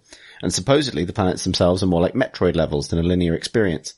Brad Shoemaker from Giant Bomb mentioned that even the Respawn employee handling his demo session said that they were trying to get the word out about what the game is really like." Oh dear. If only they had some kind of public opportunity to do this. Does this description make you more interested in the game? And why would EA try to sell this game as a mediocre Uncharted instead of Jedi Souls? Cheerio and keep on podding. Miko, I hope I'm pronouncing that right. It's a good question. It's a very good question. So yeah, like I'd heard rumblings of this as well, and that was immediately, it was like, oh, alright. And it almost like, it didn't make me excited, but it sort of reset back to zero. It's now like, okay, I'll just pretend I haven't seen that then and start again. So, I listened to the Waypoint podcast where Austin Walker talks about when he was shown the game, and, apparently the first thing they sort of showed him was just like, they put him in a kind of a grey box room with like no environment art, and just had him fight a bunch of enemies and just see how this game feels. And that suggests to me there's this big disconnect between like, they know what they have, like the good thing is what it's like to play, but they can't show it yet. Like there's no way to sort of sell that. And so they showed some other things, none of which were impressive or interesting or like it.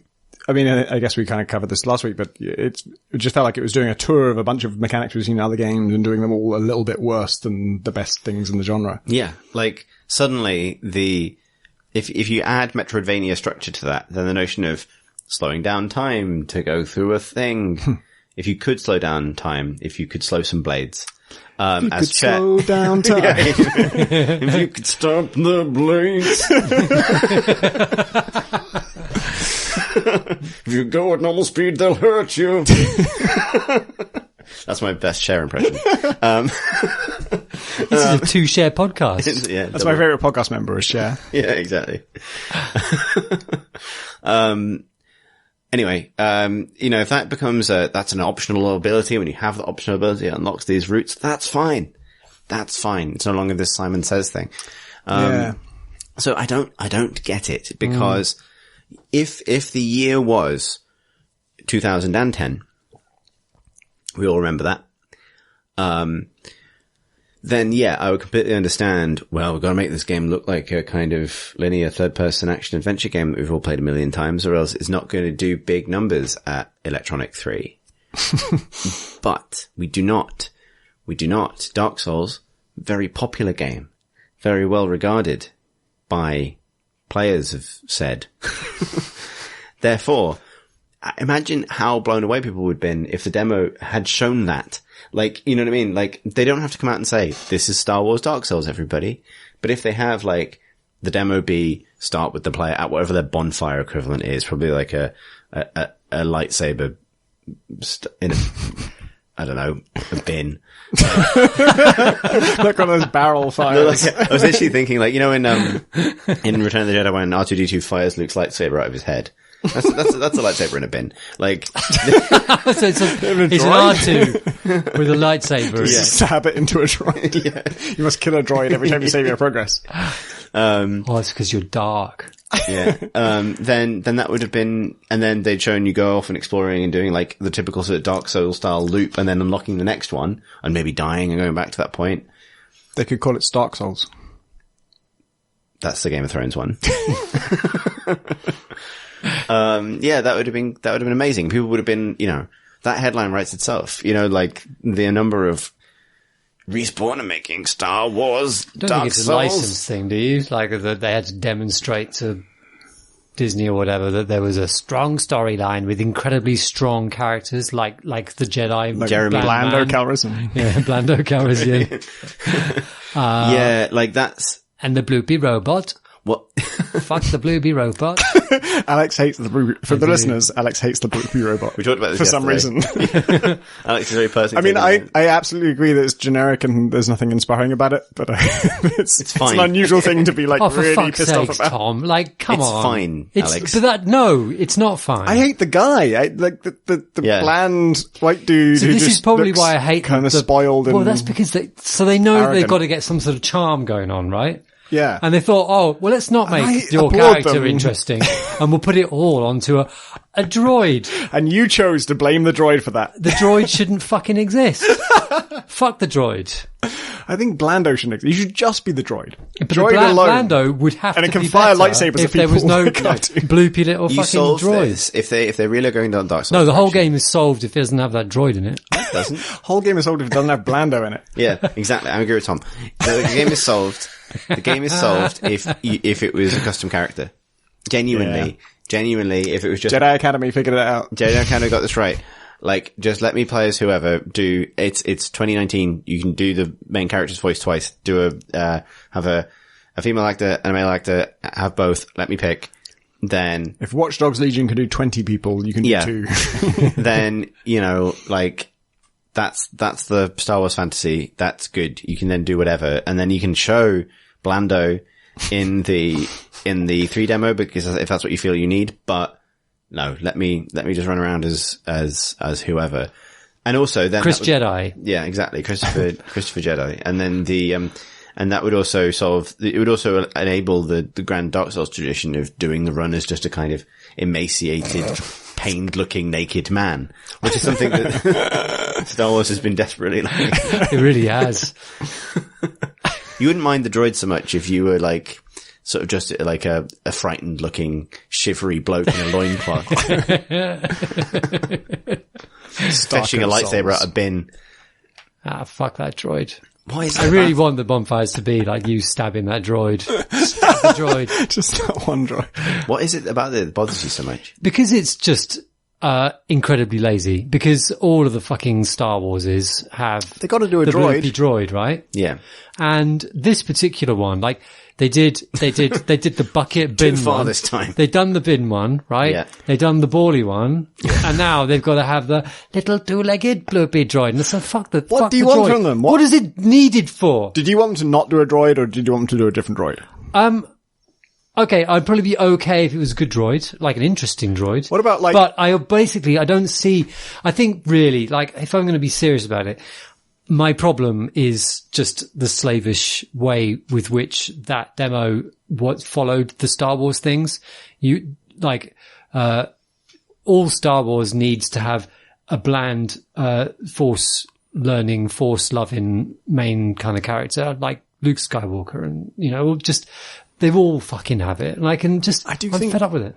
I think Blando made me realize that Luke is better than I gave him credit for. At the time, I kind of thought like, oh, he's bland. Sure. And then you see a true bland character, and you're like, no, wait. No, sure. Like, Luke Sure. Skywalker was And kind of he's meant to be sympathetic. the And everyman. he He's meant to be, he plays the everyman rule and presumably What, this is, Luke in Star Wars? huh? No, Luke doesn't. Mark Hamill didn't, but this guy does, yeah. No, sure, but Yeah. the Luke character is meant to be the single character in Star Wars that the audience is meant to put themselves in the shoe of. I think Luke and Rey... because Luke and Rey, yeah, they play the same They role. both feel like put upon. They're all both in like tough situations Well, they're where doing the hero's they're journey, very right? unfulfilled and they're kind of underappreciated. Whereas this guy just immediately he kind of just looks kind of arrogant He looks and very privileged. And like, He yeah. does look very privileged. Yeah, like, I mean, everything's wrong with him. Like, absolutely everything is wrong with him. But yeah.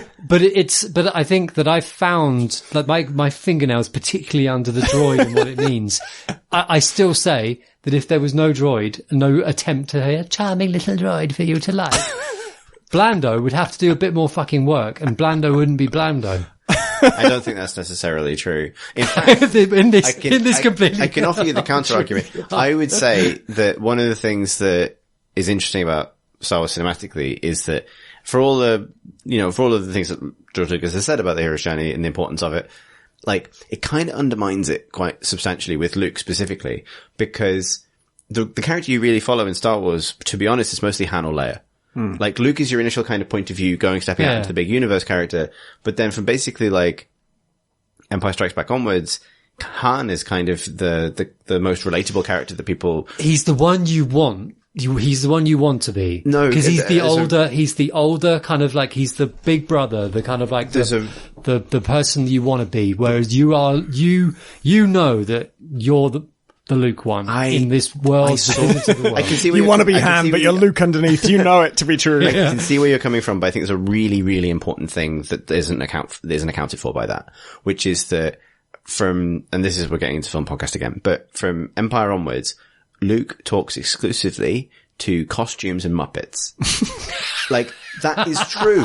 That is true. Like, and that doesn't happen to any other kind of traditional protagonist. He drops off the face of the earth. He keeps going off on his own and being a dickhead, And actually, I'm just remembering my experience of reading back to the Return of the Jedi novel, and getting really bored in the off chapters which are about Luke, and you just like, get me back to the big interesting fight. Right, yeah. So, because the other characters, like, that's almost like, I often think about it in terms of, because I think of the actors in the original trilogy, Mark Hamill often gets kind of the shortest shrift in terms of what he, in terms of performances that are remembered.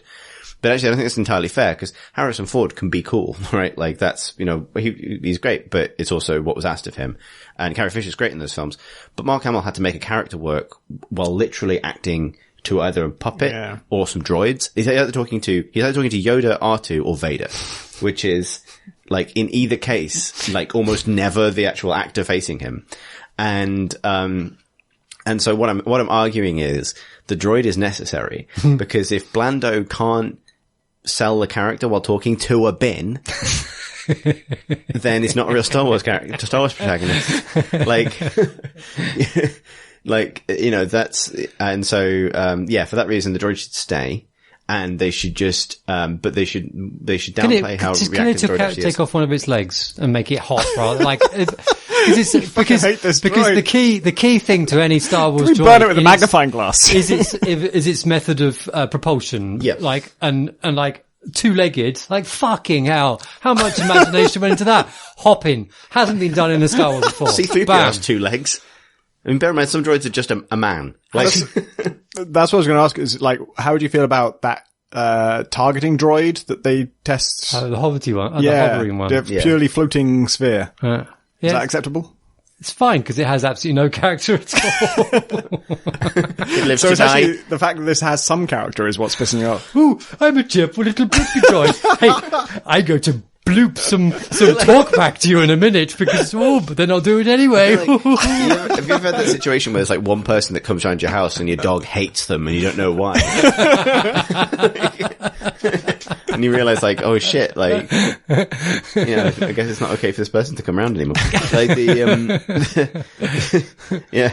I think you may be onto something with the fact that it's obviously very mobile. It's got very agile little legs and it can climb things, which breaks the ground. All the better for turning off switches high on walls. Exactly. For you to direct which kind of maybe slightly breaks the Star Wars tradition of designing robots that can then not be realistically go put up in and any downstairs. of the things that happen in Star Wars. It was maybe a big betrayal of some sort of very vital theme when they gave R2-D2 rocket boosters in order to explain how he can get fucking anywhere. Whereas the other archetype for a robot is an extremely slow man. Like, scattery man. And I love that universe almost more than anything, but there's the person who designed the protocol droid and was like, you know what? I'm going to design this so it moves like a person in an ill-fitting costume. Yeah, it works somehow, because, it just sort of does. So maybe you're right that it shouldn't be too, mobile. Go a bit Destiny on you, robot companion. Yeah. Would you feel better if the droid just spoke in normal English, just to really undo the Star Wars thing? Right, Trev, you want me to open a switch? Yeah, all right, Blando. Yeah, I'm on it. What? Did you see the stormtrooper there? Did you hear him? Did you hear Jesus the bark? Christ! Oh, nice one, Blando. Oh, I've just thought of it. What if the droid had the voice of Trevor Belmont from the... shit.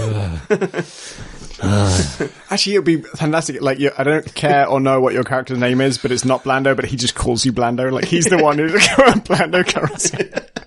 Oh, I'm stuck with fucking Blando Calrissian. Fucking hell. You want to do it with a switch, do you, Blando? All right. Oh man, if you know, we've recorded this now, and if the next set of previews reveal that, like, they didn't show this in the demo, but for some reason the droid just insults you constantly. That's how to solve it with me. Like, if you want to just play a character I hate, have a character who constantly tells me how much they hate me. Yeah, exactly. Oh, yeah, that would be great. Would it? No, but I hope it happens. It's not going to. But yeah, no, I will now. I've now reset my excitement levels to 0. Yeah, we're at opinion 0. We're at -10. Now we're at 0. Yeah. I mean, well, you know, if anything, EA should be glad that they managed to orchestrate an E3 situation where they demoed the game and then the journalist rescued it. Yeah, Christ, yeah. Which, yeah. That's a weird one.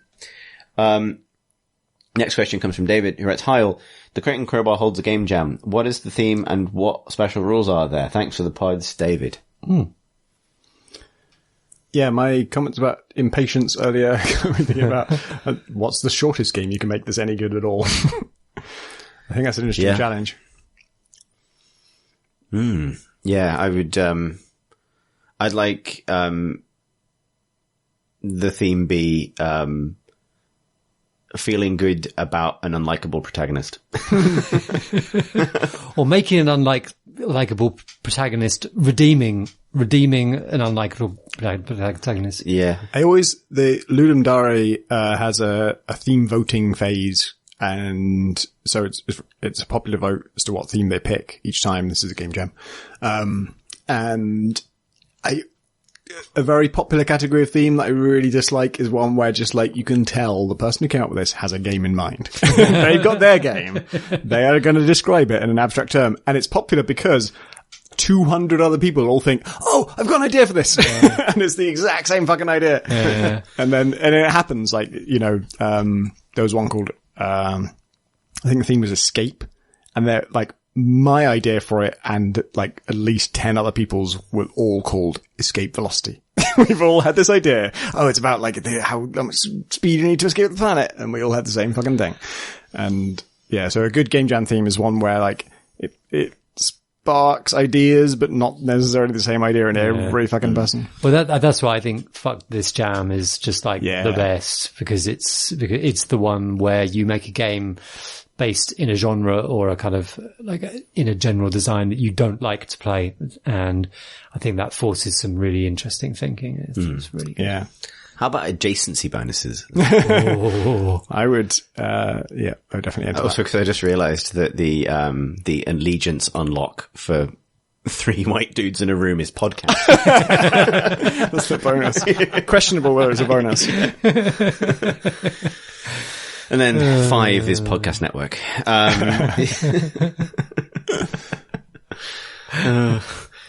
Shit. Next question comes from Ian, who writes, "Dear CNC, I recently completed the excellent Prey after picking it up cheaply in a Steam sale." And Ian goes on to write, I'm going to paraphrase slightly, partly for Prey spoiler-ish and partly just for time, talking about how there's a situation in Prey where you can choose to lie to a character about a rather bad thing that you discovered you had a hand in. Ian goes on to say, you know, in most games, lying always has a comeuppance and you're strongly incentivized to tell the truth, even though initially it might seem disadvantageous to do so. That's obviously in line with what we're raised to believe, that liars don't prosper, but world politics in recent years has firmly knocked that idea on the head. My question is, Are there any games where you can brazenly lie without suffering any consequences? Indeed, where it is completely advantageous to do so. If you have no moral issue with lying, are there games that will see you benefit from this? Thanks for all the pods. Ian. Yeah, I was thinking that, like, whenever you have a charm skill or a sort of personality-driven skill, the conversation option it unlocks is usually a lie. Like, it's usually you're sort of persuading somebody of something, and that's because it's unlocked by a skill, it has to be automatically good, and therefore you don't suffer any consequences for it. Yeah, right. Like, it's also the sort of, I mean, really always constantly lying to characters in RPGs. Yeah. Because what we say is, like, it's important to me that you resolve your personal issues. What I mean is, I don't want you to die in a forced kind of suicide mission scenario in the denouement of this game. Like, and, you always have ulterior motives, and you're always kind of layering your abilities to try and get the most out of a situation. I mean, your Life is Strange example earlier is the perfect example of this. Like,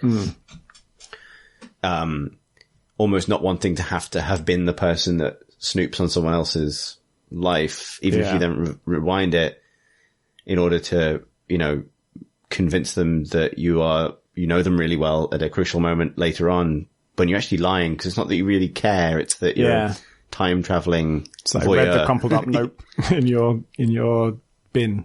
Yeah. I think lying is a really difficult thing in games, though, because it's a situation where there's a sort of a double edge to it, where you want a result out of the conversation, but now you're at risk, like in a kind of often indefinable way, as the email points out, from repercussions, and repercussions that you don't get from telling the truth, because presuming the game is well written and you know what the stakes are in any sort of situation, you know what the stakes are from when you tell the truth. In the lying, will you be found out? Will you not? Like, there's often games, like, it would feel very wooden for a game to be very obvious about whether your lie works, because then lies don't have the power that they do in our world. And on the other hand, like, it's shit to lie because you don't know whether you'll be successful or not. You don't know the results of that. So it's a bit of a weird thing. Now that you mention it, I can't think of a game that, like, the thing that would be cool as a consequence of lying is not that there's a chance they'll disbelieve you, because usually in a situation where you're making that decision, it's because they don't know the answer. So you get to decide whether you want to tell them the truth or not. Yeah, because you don't know what. And then the cost of telling them a lie should be that, like, 30 minutes down the line, someone else is going to ask you something. And if the thing you tell them doesn't add up with what you told the other person, it's going to fall apart. Because that's the difficult thing about lying in real life, is you've got to keep your story straight. The truth makes things easier because you don't have to remember what your story is. You just tell everyone the truth, and then no one will ever have a disagreement. But if the cost of lying was like, you better fucking remember what you told person A, because when person B asks you about this, if your story doesn't add up to them, they're going to talk to them, and it's going to all fall that's apart. could be interesting. Or you could sort of, like, you tell the lie and then, oh shit, now we've got to make sure this happens in the world, because otherwise it won't actually be supported anymore. And I think the worst example is, like, I think it's like the Bethesda game system or the Fallout system, where it's like, or I mean, a lot of RPGs do this, where it's like, lie 48%. And, like, this feels so artificial because it's sort of like, oh, okay. Yeah. And then they don't like you a bit less, or they like you a bit less, and you kind of think, oh, that's indefinable. Or I suppose sometimes, like, an area of conversation are now locked off, now they won't give you the thing or whatever. But then still, I mean, I do find conversation systems often a little bit frustrating, because suddenly a whole thing is gated off to you because, oh, I don't fucking care. Just give it to me. Do you remember the Oblivion one? I was going to mention the Oblivion one. The 4 quarters of like charm, threaten, and insult or whatever. And, like, everyone has their own feelings about how they feel about those things, but you have to do all 4. Like, at some point I have to insult you. At some point I have to charm you. I love that system because it's literally the worst.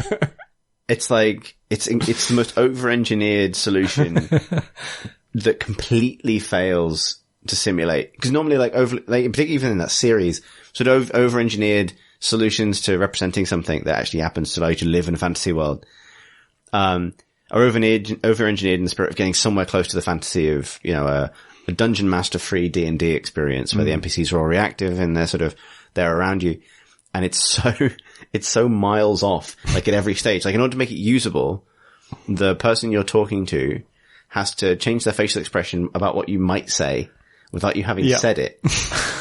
So you have to look And at every stage, all 4 things you could say have like the bar kind of fills to show how strong they'll be. And then the way the game works is that you mouse over them to like see, if I did see this, would you like it or not? And if you don't like it and it's a strong thing, I shouldn't say it. But then if you don't like it, but it's a small thing, I'm going to say it anyway. Cause at some point I've got to say an insult. Like, exactly. If I don't say it now, I've got to say it next turn and it could have more of an effect. Just how real persuasion works. Exactly. Like, fuck your hair, to be honest. But I do really like how you handled that thing. Oh, but I'm big on compliments. Love you. And also, did you hear the one about the chicken crossing the road? Oh, it's big on jokes at the moment. Can you imagine? Second, I actually really wanted a joke. The second before, I didn't. So, but you also have to preface each of these with like, I assume that in these moments in Oblivion, your character is doing a facial expression as well that indicates what they might be about to say. So like, it's almost joke. You're testing the idea of joke time, so you're just waggling my eyebrows. Like, it's joke time, but then they frown and like, oh no, take off the right thing. And then I do the facial expression for compliment. I don't know what that is. Like. That was good. Yeah. And thanks, podcast format. Like, and then see what, maybe I was too harsh with Oblivion just then. Is this not better than real talking? If I got to just, tease the approach I was thinking about taking, and then you gave me your honest response to it. Like how you but felt. You can't hold it against you. Yeah, we can't hold me against it because I didn't do it. And also, you also indicated some way, like how big a reaction you were going to have to the next thing I did. Then that would, yeah, I mean, well, it'd be world peace. Oh, what a great system. I really love it. I really love it because it just doesn't make any sense. It doesn't work at all. But it's not, I suppose that's not really lying because it's just, it's manipulation, but of something so far beyond human experience. It doesn't really comprehend there's any, you can't really take it down to any kind of grain of truth. Trying to think if there's other examples of lying that you could do.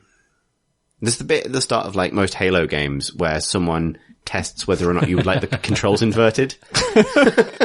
And you can say, yes. And then you go back into the control, the pause menu. Back into the menu and change it back and they'll never know. They're like, ooh, he's a backwards seeing man.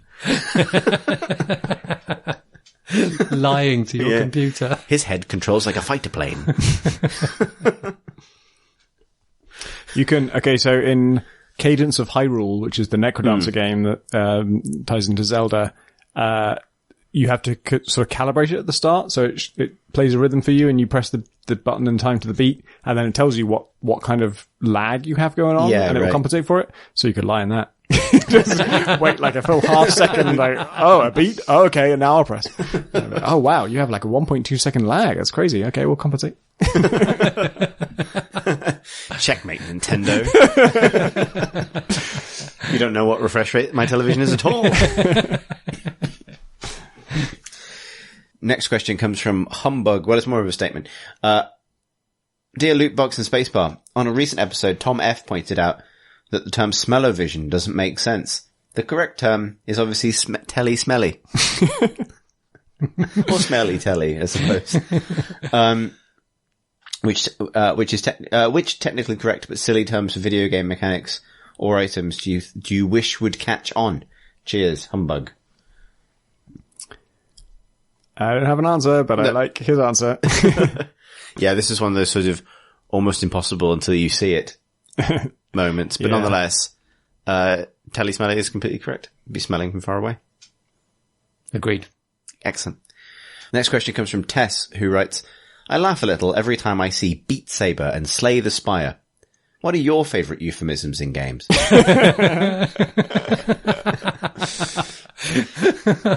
Oh God, isn't it? It's terrible that I didn't even, I'm sure at various points, like early points of learning about those games, I probably did laugh. But then now they're just the games. Honestly, I don't think the Beat Saber one ever occurred to me until now. Which is crazy. It occurred to me. I think because Beat Saber is a VR game, it also has some of the sort of slight shame of not wanting someone to see you doing it through a window.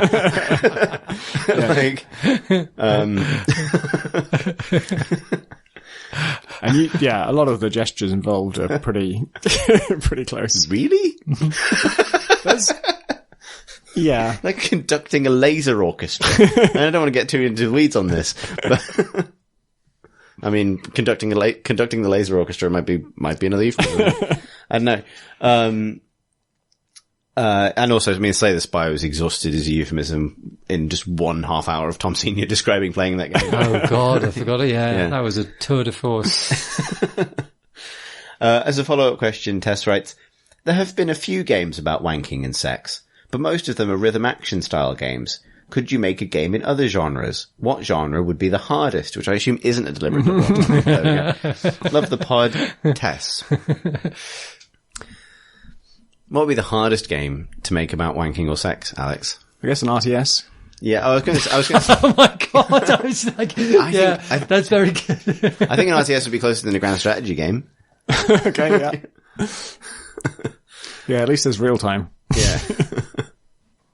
I think you could do a turn-based tactics kind of thing. Maybe. Like something very sort of ponderous. Into the breach. Yeah. Sorry. Well, the point of wanking is that it never goes into the breach. I have no idea what that means. Is that the point?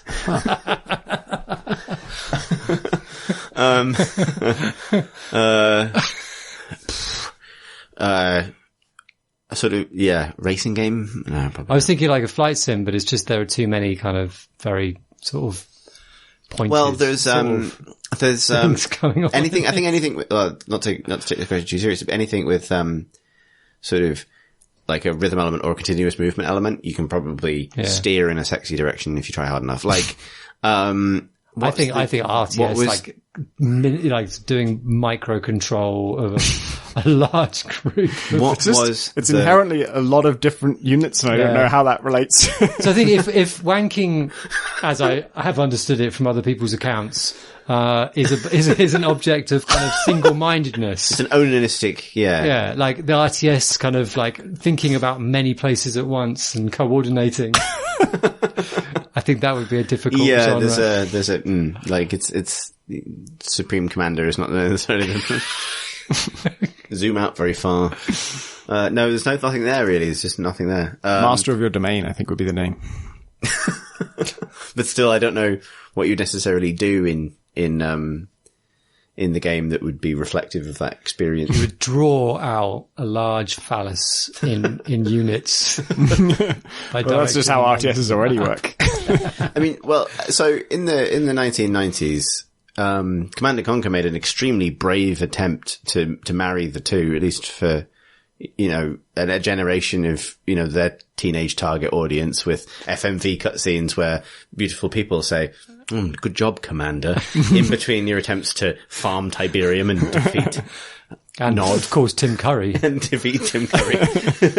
So I am not saying that there's anything there really, so much as like they did attempt to sort of find some way in to the bedrooms of their teen crowd, I feel like back then, what game wasn't trying to do that?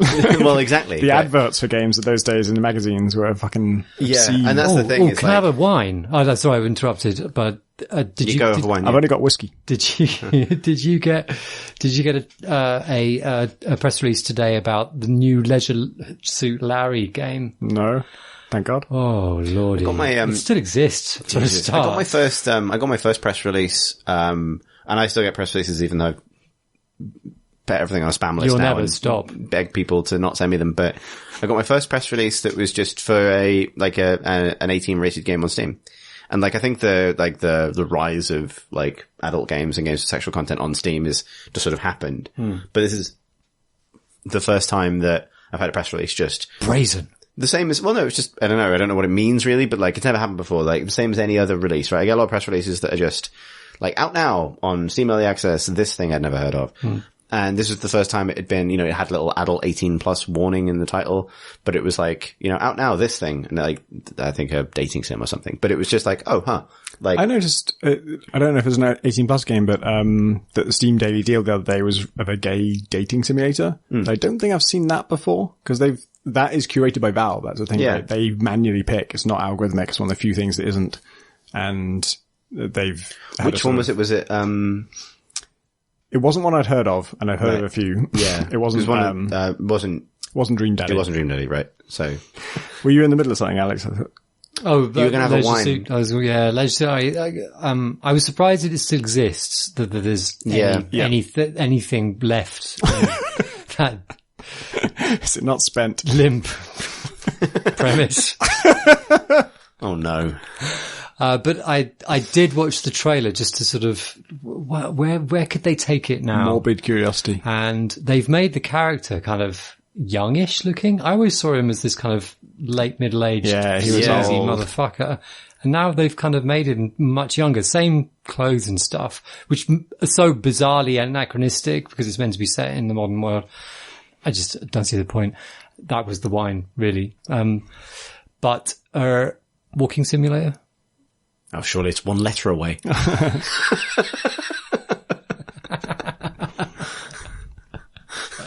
Just hope it has some speed boosts like Shape of the World. Yeah. Oh God, I'm going really quickly towards the church. You've activated the 4 rocks. Show me the staircase. Jesus Christ. Oh no.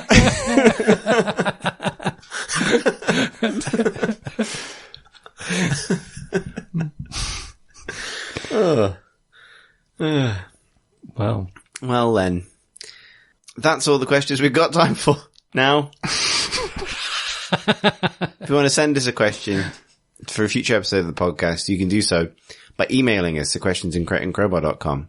You can also find us on Twitter at crateandcrowbar. Our website, crateandcrowbar.com, is also where you're going to find a link to our Discord, which is nice. And also show notes to this episode, which are fine. We'll put this episode on YouTube if you'd like to watch it there. You've already listened to it, but you might find others. That's youtube.com/crateandcrowbar. Patreon. Thanks. Patreon.com/crateandcrowbar. Is that a thanks to Patreon or the Patreon? Just, patrons. Thanks everybody, thanks. Very close to our sign off, but not quite the sign off. Yeah, exactly. Thanks for backing us on Patreon. No, it means a lot that people choose to support this. Sometimes a lot of the time, they didn't realize that actually they were funding simply the collective noun for 3 men. Well, quite. And yeah, and also I think, I find this a lot with the podcast, but often when we get to this point, I just feel like I'm sort of presiding over the wreckage of whatever it is we were attempting to do. Saying, there that was. Thanks for enabling this. But thank you for enabling this. If you'd like to follow us as individuals on Twitter, that's the next part of the outro. You can find me on Twitter. That's at CThurston, CTHUIRSTEN, or most spelt my own name wrong. That's my domain, and I'm not going there. I'm just at Rotational. Oh, come on. Just once. I am at Alucard, ALS. No, at Pentadact, PENTADACT. Fine. Thanks for listening, everybody.